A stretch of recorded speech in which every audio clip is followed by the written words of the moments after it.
जलियांवाला बाग की। ये कहानी है जलियांवाला बाग में खेली गई खून की होली की। ये कहानी है दिल दहला देने वाली घटना की। हमारे देश के इतिहास में अंग्रेजी हुकूमत के काले कारनामे की, अंग्रेजी सरकार के अत्याचार की एक ऐसी भद्दी लकीर की जिसको याद करते हुए आज भी रोंगटे खड़े हो जाते हैं। इतिहास के इस दर्दनाक कत्लेआम में 389 लोग मारे गए, 2000 के करीब घायल हुए, 120 लोग कुएं में डूबकर मर गए। मरने वालों में औरतें थीं, 42 युवा लड़के थे और 7 माह का एक मासूम बच्चा भी था।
मैं भी थी, मैं भी था।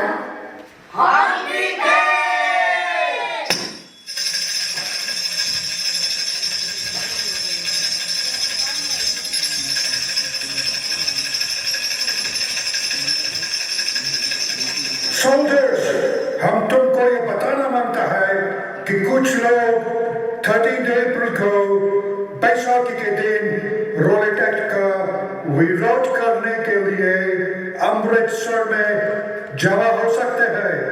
वहाँ लोग डॉक्टर सत्यपाल और सैफुद्दीन किचलू को रिहा करने की मांग कर सकते हैं। हम चाहते हैं कि पंजाब के लोग बैसाखी का त्योहार मनाने के लिए जलियांवाला बाग में इकट्ठा होते हैं। इस बार हम ऐसा नहीं होने देंगे।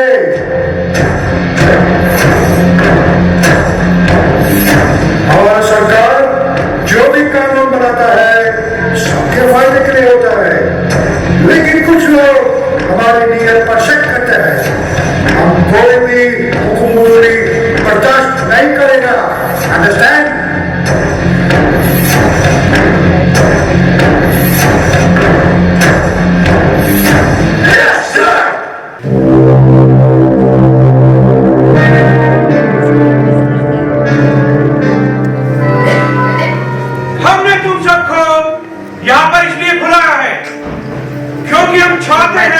कि तुम रोलेट एक्ट के खिलाफ अपना आंदोलन वापस ले लो।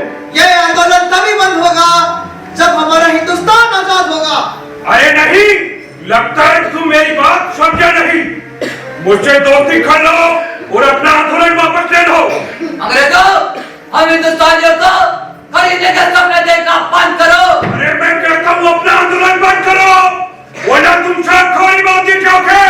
जान हथेली पर लिए तेरी खातिर है वतन, हम तो घर से निकले ही थे, बांध कर सर पर कफन, उस दुश्मन के उड़ा देंगे, बढ़ चले हैं ये कदम। सोल्जर, जान हथेली पर लिए तेरी खातिर है वतन, हम तो घर से निकले ही थे, बांध कर सर पर कफन, उस दुश्मन के उड़ा देंगे, बढ़ चले हैं ये कदम, बढ़ चले हैं ये कदम, बढ़ चले हैं ये कदम। भारत माता की जय। वंदे मातरम, वंदे मातरम, वंदे मातरम, वंदे मातरम।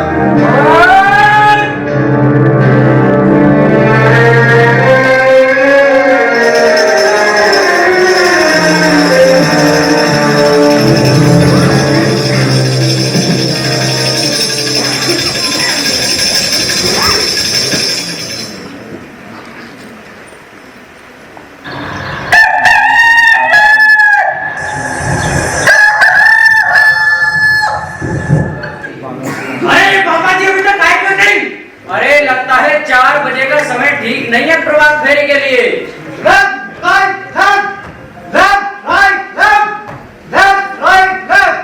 भारत माता की जय। अरे रोटी नहीं खाते क्या? जोर से बोलो भारत माता की जय। प्रभात फेरी शुरू करो।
तुम जमीन मांगता है?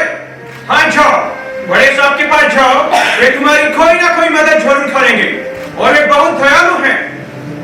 मालिक, वो मुझे मेरा घर वापस कर देंगे मालिक, वो मुझे मेरी जमीन वापस कर देंगे मालिक। अरे हाँ हाँ, तुम्हें तुम्हारी जमीन भी वापस मिल जाएगी और तुम्हें तुम्हारा घर भी वापस मिल जाएगा। जाओ, बड़े साहब के पास जाओ, वे तुम्हें कोई ना कोई रास्ता जरूर दिखाएंगे।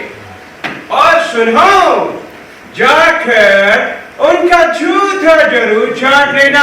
चल भाई। अरे ये अंग्रेजों का तो अत्याचार बढ़ता ही जा रहा है। मुझे समझ नहीं आ रहा, अब हम क्या करेंगे? यदि जमीन नहीं होगी तो किसान कैसे जी सकता है? यदि इज्जत ही नहीं होगी तो इंसान कैसे जिएगा? रब रखो, रब रखो, रब रखो। क्यों या पुत्र, तो ऐसे नगराती क्यों चल रहा है? भरा क्यों पुत्र? अब आपने अमरूद तोड़ रहा था, एक कोरा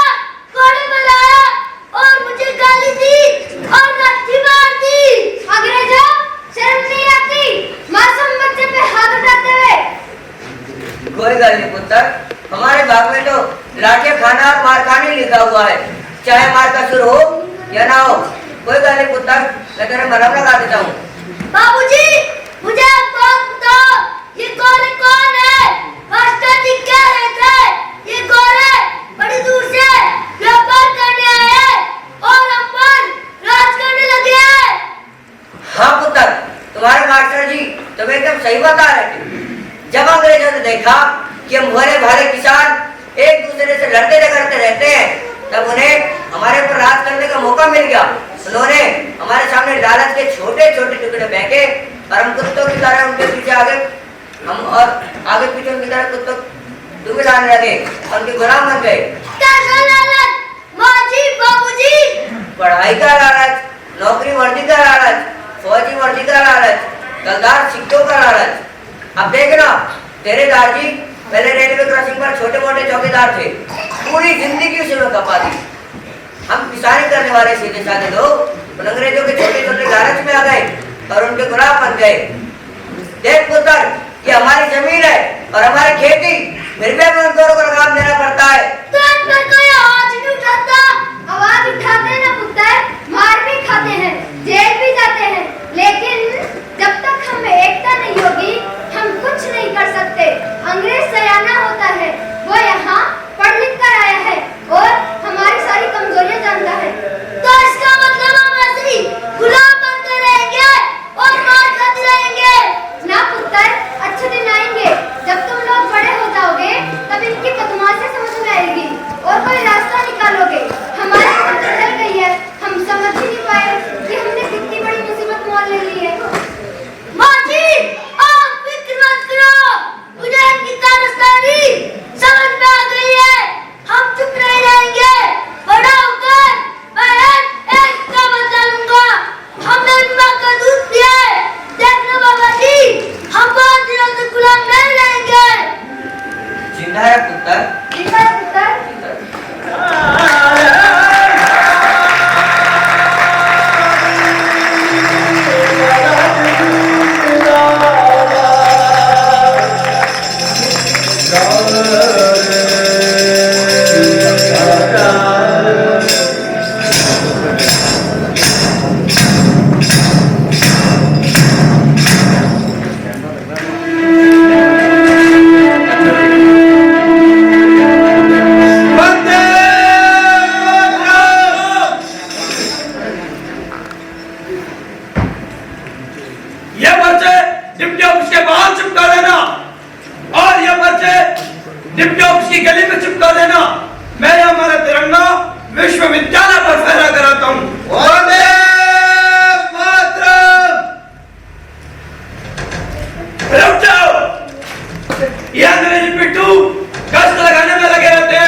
वैसाखी का त्योहार बड़े ही धूमधाम से और गाजे बाजे के साथ मनाया जाता है, खुशियों के साथ मनाया जाता है। लेकिन मुझे आज आप सबसे एक बात करनी है। हम सब लोग जुटेंगे और जलियांवाला बाग में वैसाखी का त्योहार मनाएंगे। कहाँ मनाएंगे? इसी के साथ ही साथ वहां इकट्ठा होने का एक खास मकसद और भी है। अंग्रेजी सरकार ने हमारे दो क्रांतिकारी साथी सैफुद्दीन, जनाब सैफुद्दीन और सत्यपाल को जबरन गिरफ्तार कर शहर से बाहर करवा दिया है। उनके विरोध में हम शांतिपूर्ण प्रदर्शन करेंगे। हम अंग्रेजी जाति के खिलाफ अपनी आवाज उठाएंगे और अपना विरोध अंग्रेजी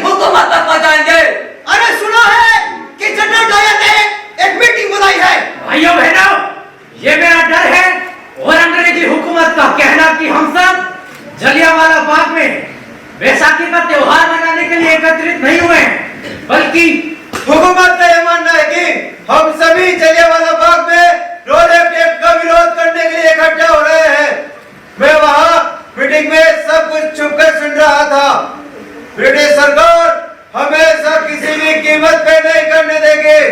अंग्रेज इस स्थिति से निपटने के लिए बहुत सख्ती से तैयारी कर रहे हैं। ये तो सीधे सीधे धमकी हो गई।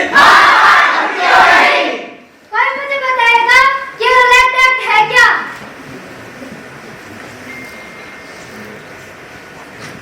हुकूमत ने मार्च 1919 में रॉलेट एक्ट बनाया, जिसकी मोटी मोटी बातें इस तरह से हैं कि अब किसी भी बंदे को इस शक के आधार पर गिरफ्तार किया जा सकता है कि वो हुकूमत का तख्ता पलटने की साजिश कर रहा था। बिना ट्रायल के किसी को भी 2 बरस के लिए अंदर किया जा सकता है, शहर से निकाला जा सकता है और उसकी कोई सुनवाई नहीं होगी। हुकूमत ने यह भी कानून बना दिया है कि वो क्रांति करने वालों के साथ सख्ती से निपटेगी, बिना वारंट के किसी को भी अंदर कर देगी। प्रेस पर भी पाबंदी लगा दी गई है। इस कानून में बहुत सारी ऐसी भी बातें हैं जिसने हमारे हाथ पैर बांध दिए हैं। उनका इरादा सिर्फ और सिर्फ यह है कि कोई भी देश की आजादी के लिए कुछ ना कर सके। सुनो सुनो सुनो सुनो साहिबान सुनो, सारी जनता नूं इत्तला दी जाती है कि अज शाम 8 बजे पूरे अंमृतसर शहर के सारे इलाकों में कर्फ्यू लगा दिता जाएगा। 8 बजे तो बाद कोई भी बंदा अपने घर तो बाहर नहीं निकल सकता। ਤੁਹਾਨੂੰ ਇਹ ਸਲਾਹ ਦਿੱਤੀ ਜਾਂਦੀ है कि उस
शांतिपूर्ण तरीके से अपना प्रदर्शन कर रहे थे तो उन्हें गिरफ्तार क्यों किया गया?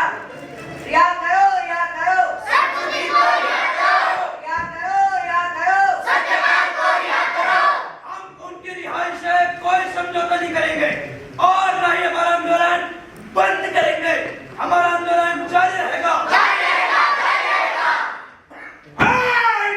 यू इंडियन, तुमको मालूम नहीं है कि उन पर खेल चल रहा है और तुम लोग हमारे ही दफ्तर में बैठकर नारेबाजी कर रहा है।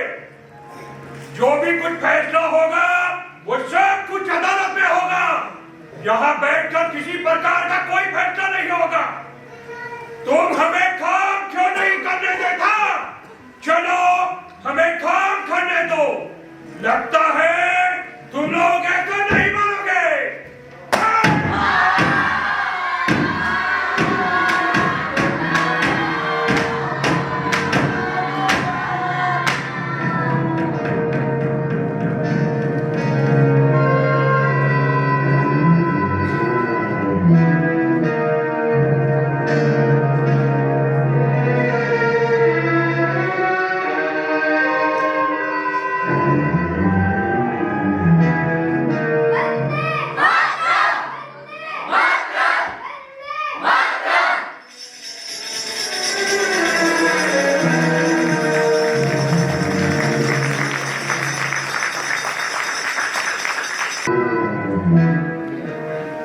कितना एरिया है जलियांवाला बाग का? सर, जलियांवाला बाग 7 एकड़ में फैला हुआ है।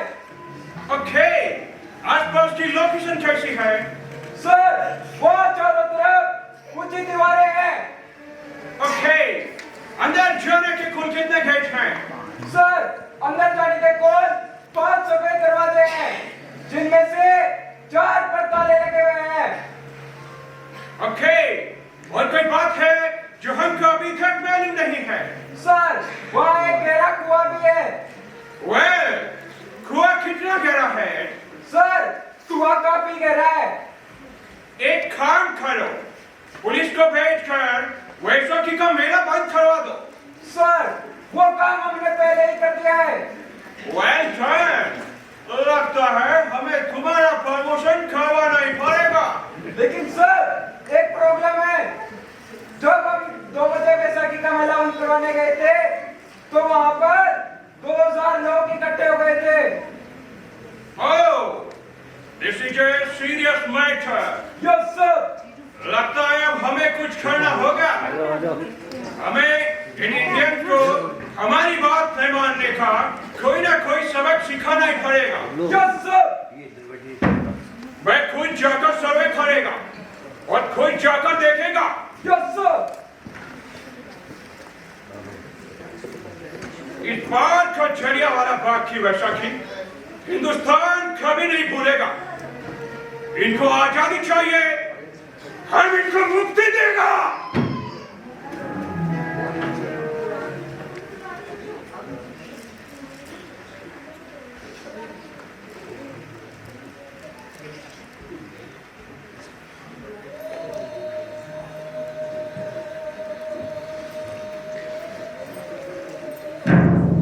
सरफराजी की तमन्ना है तो वही पैदा करो। दुश्मने हिंदुस्तान के दिल में डर पैदा करो। फूंक दो, बर्बाद कर दो आसिया है इनका। चलो जलियांवाला बाग चलो। चलो जलियांवाला बाग चलो। चलो जलियांवाला बाग चलो। भारत माता की, भारत माता की, भारत माता की।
मना टिकली कली दी काहे दी तू भरे दी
और मैं कहता हूं कि ये आग इन अंग्रेजों ने लगाई है अपनी हुकूमत को चलाने के लिए। हमें आपस में लड़ाता है। हमने जो मांगे इनके सामने रखी हैं वो इन्हें माननी होंगी। इन्हें हमारे दो क्रांतिकारी साथी सत्यपाल और जनाब शहमुद्दीन किजलू को रिहा करना ही होगा। और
शोर मचाना वायु उसे जलाना,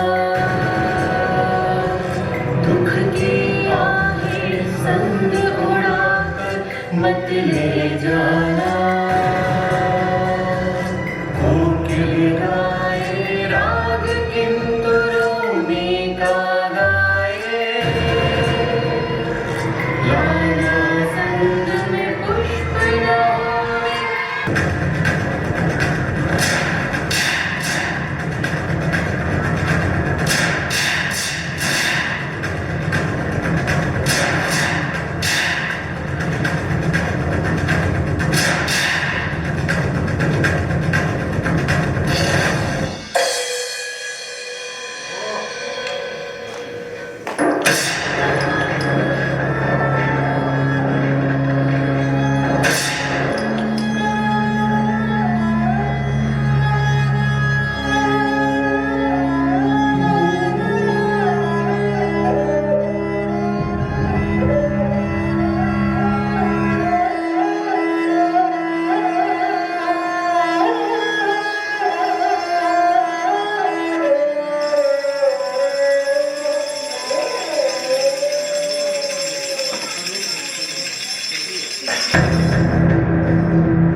जलियांवाला बाग खून से सना पड़ा है, यहाँ कोकिला नहीं काग है शोर मचाते। ओ प्रिय ऋतुराज यहाँ धीरे से आना, यह है शोक समाधि यहाँ मत शोर मचाना। वायु जल मंद चाल से उसे जलाना, दुख की आहें संग उड़ाकर मत ले जाना। कोकिल गाए राग किंतुरों में का गाए, लाना संग में पुष्प लाए। अधिक सजीले महिला बालक वृद्ध मरे हैं गोली खाकर, कलियां उनके लिए गिराना थोड़ी आकर। यह सब करना मगर यहाँ शोर मचाना, यह है शोक समाधि यहाँ धीरे से आना। यह है शोक समाधि यहाँ धीरे से आना, धीरे से आना, धीरे से आना, धीरे से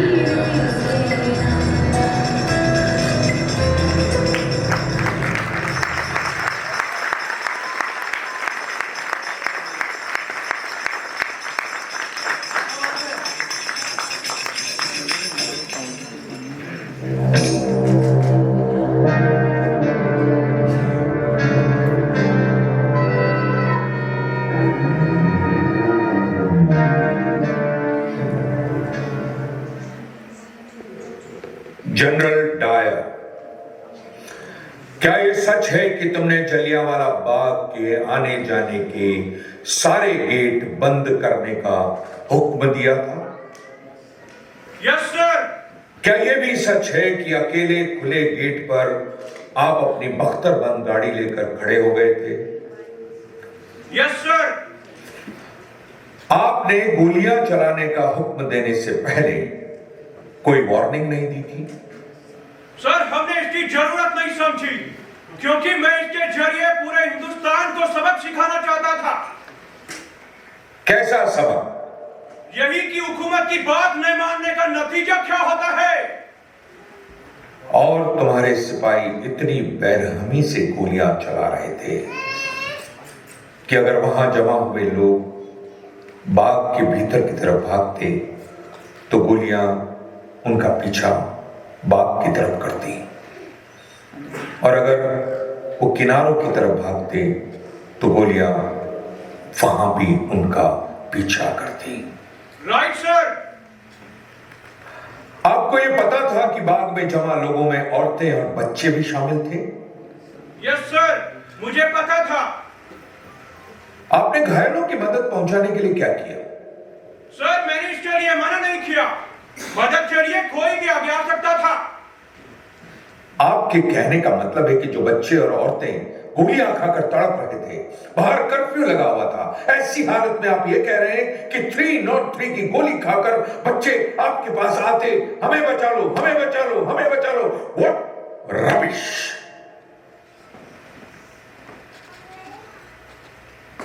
आपको अपनी सफाई में कुछ और कहना है? No sir. Do you regret your action? क्या आपको अपने किए पर पछतावा है?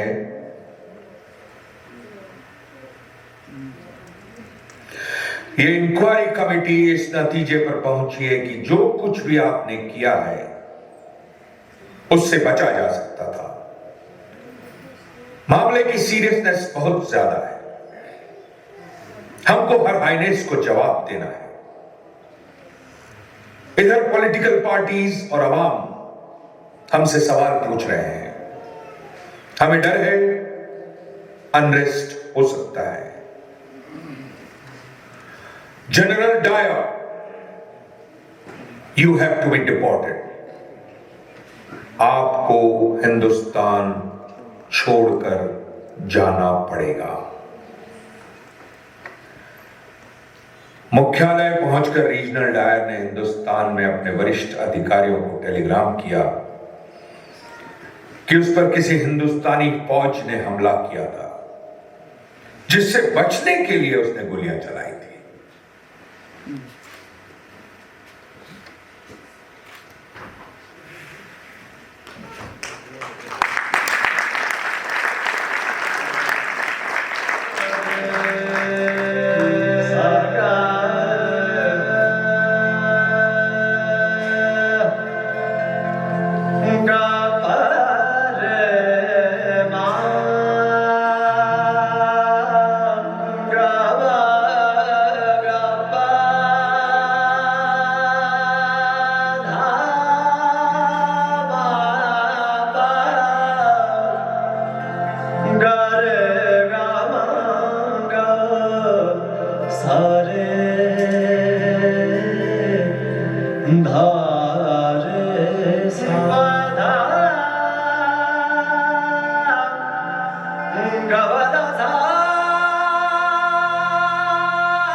हमें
21 साल से वो बदले की आग में जल रहा था। दिन रात सोते जागते उसकी आंखों के सामने से वो मंजर हटता नहीं था। बेकसूरों की चीखों से सोने नहीं देती थी।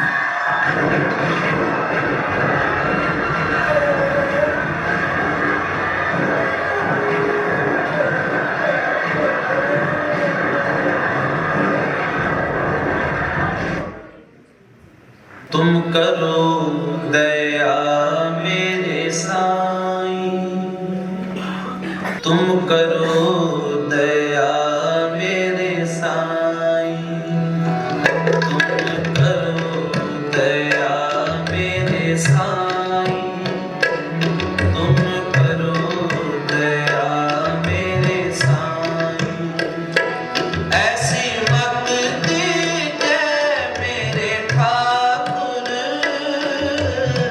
सदा सदा तुध ध्याई।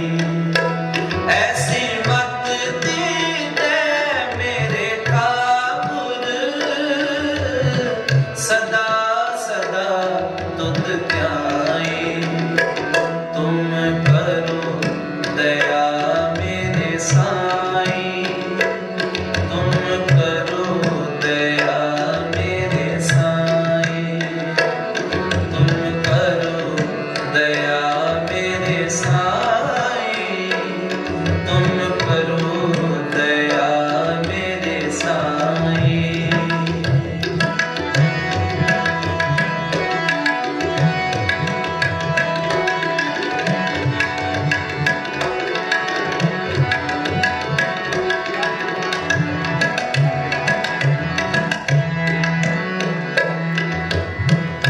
पानी टपका तीसों संत आके,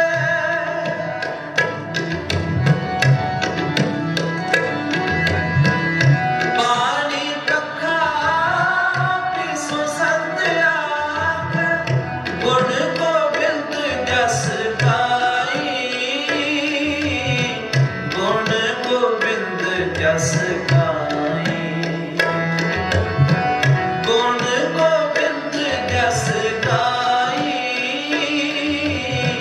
गुण गोविंद जस गाई। सास सास मन नाम समारे,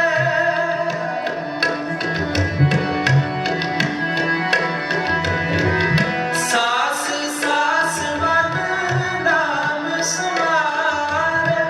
एहे विश्राम नित पाई, एहे विश्राम नित पाई, एहे विश्राम नित पाई, एहे विश्राम नित पाई। तुम करो दया मेरे साईं, तुम करो दया मेरे साईं, तुम करो दया मेरे साईं। तेरा बंदा हो गया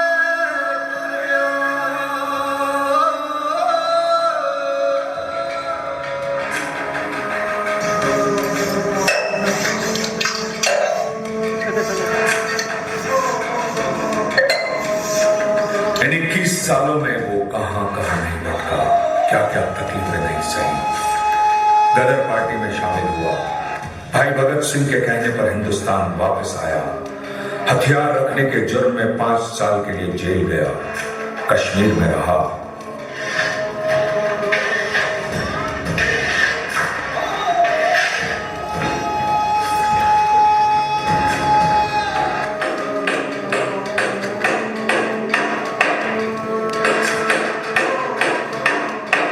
और वहां से भागकर जर्मनी पहुंचा। लंदन में अपना नाम बदला और राम मोहम्मद सिंह आजाद बनकर अपना मकसद पूरा करने के लिए मौका तलाशता रहा।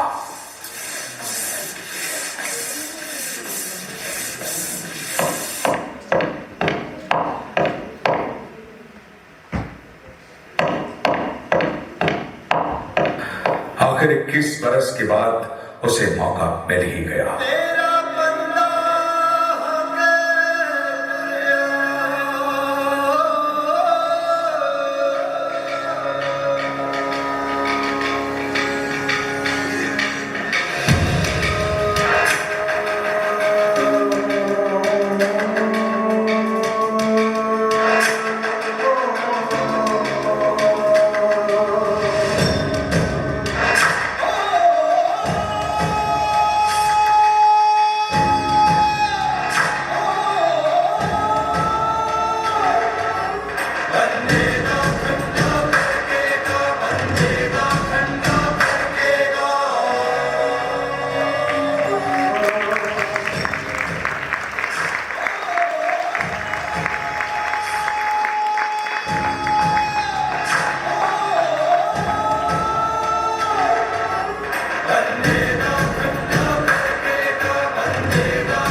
आज उसने बदला ले लेता। कल्ले आगुराने बंदा तभी देते आगी लोका दे चेहरिया ते आस जही जागी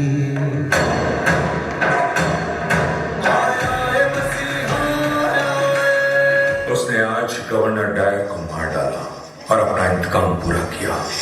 इसी गवर्नर डायर ने तुझे जनरल डायर की बाग में गोलियां चलाने की हरकत को सही ठहराया था। वो वाला जनरल डायर तो 1927 विच पहले ही अपनी मौत मर चुका था। डायर को सैकड़ों बेकसूर लोगों को मारे जाने का कोई अफसोस नहीं था। उसे भी डायर को मारने का कोई अफसोस नहीं था। आज ब्रिटिश सरकार उधम सिंह को फांसी दे रही है।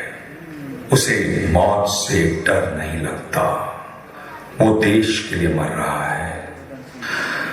उसके लिए अपनी मातृभूमि की खातिर जान देने से बड़ी खुशी क्या होगी?